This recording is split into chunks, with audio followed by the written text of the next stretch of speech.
Ve işte şimdi yanımdaysa gecenin yıldızı var biliyorsunuz. Kendisini uzun süredir merakla bekliyorduk. Bizler için inanılmaz bir performans sergileyeceğini düşünüyorum. Mika, welcome to Turkey. Hi. How are you? I'm very well. It's your first time here. Yeah, it is my first time. I spent the whole day just kind of walking around the city and Oh. playing backgammon for about 4 hours, losing every single game. So what did you notice about Istanbul first? I think it's like I don't know, it reminds me of like it's like a storybook really. You know, all the old mosques, the skyline, Nice description. it's really amazing. I've had a great time. You said that you're bringing a carnival for us. Can you? Well, you know what, I did. I said I was going to bring my own little carnival, and I am, but actually this is kind of the perfect festival for me because it is a carnival. Like there's rides, there's like this whole weird atmosphere. It's really cool. It's kind of, I'm always nervous when I come to a place for the first time because I don't know what the audience is going to be like, and so it's a little bit unnerving. But we'll see. What are they going to be like? They're gonna be like clapping hands, jumping around, screaming and yelling. So you'll be fine. And you? And I'll be on the front row also.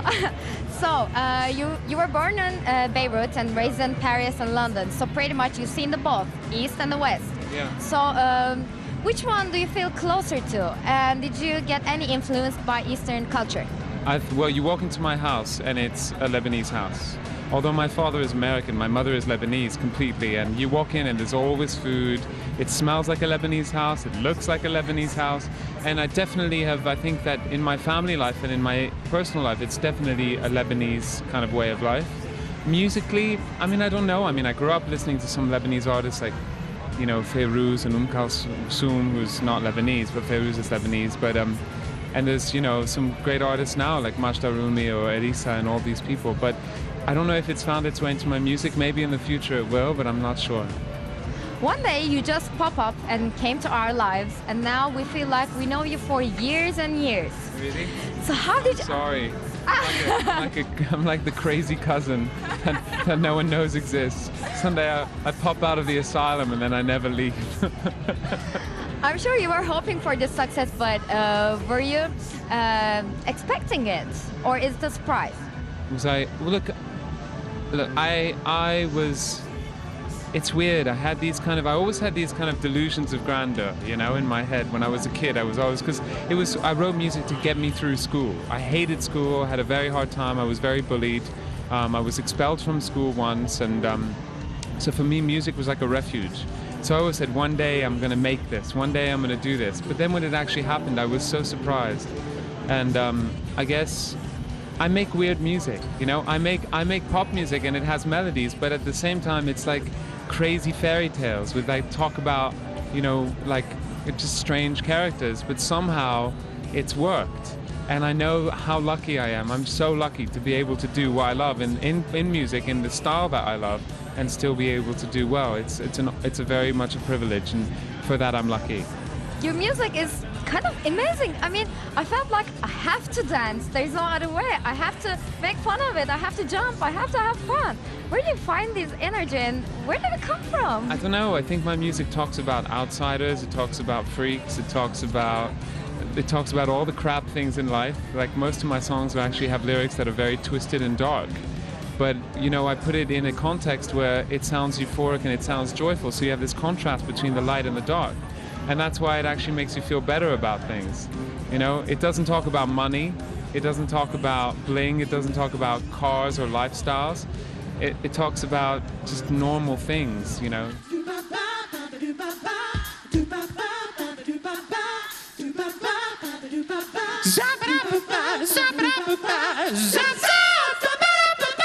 It seems to me like you're kind of person never cries and always makes fun of about everything.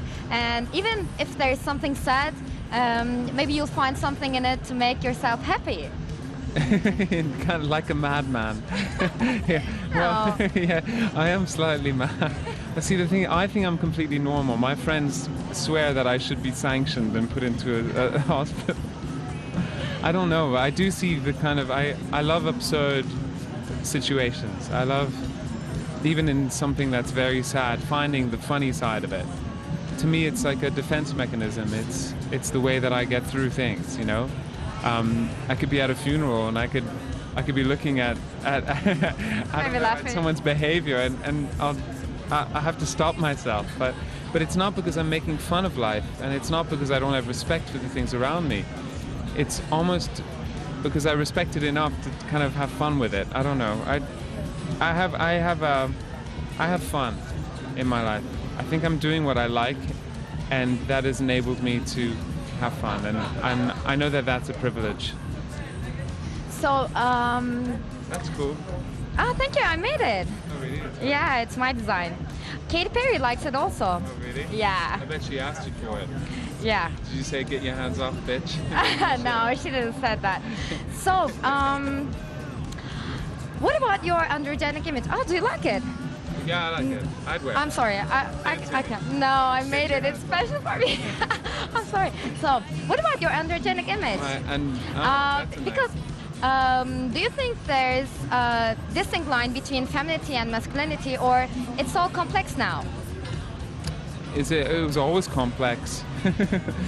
You only have to look back in the history of this region to see how complex it was. I mean, I don't know. I mean, I guess I don't see the lines like other people do between what is masculine and what's feminine, both in the way that the subject matter that I sing about or talk about, or also the way that I dress. You know, I guess to me it's not that clear, and it doesn't have to be.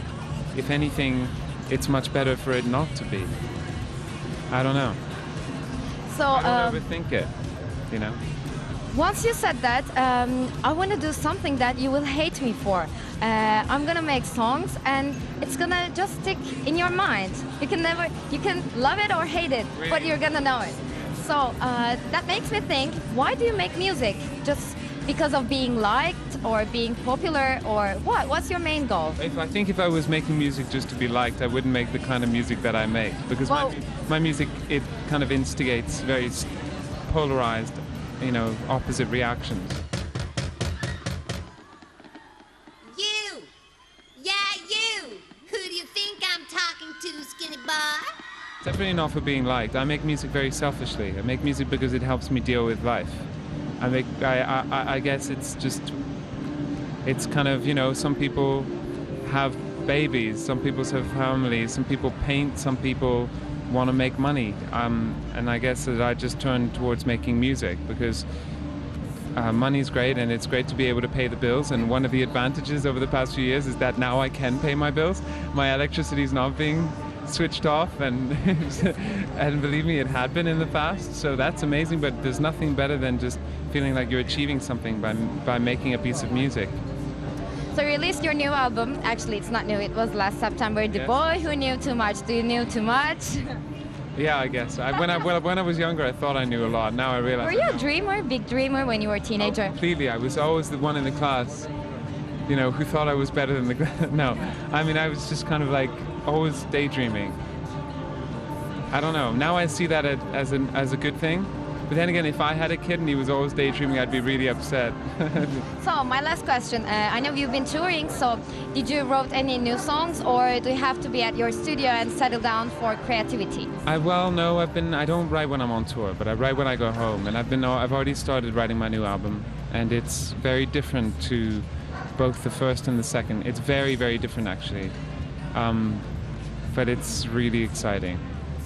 I don't know, I can't describe it in any other way. There's something about it. I think if I keep on going, it could be the best thing I've ever done. Thank you so much, and I hope you'll enjoy every minute of your stay. Thank you. Can I have your glasses? Yeah, sure. Thanks. Thank you.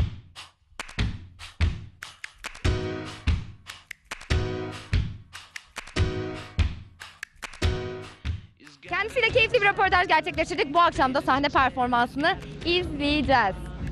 Thank you so much. Bye. To the lamp, feels like a big balloon. I said, hey girl, you are beautiful.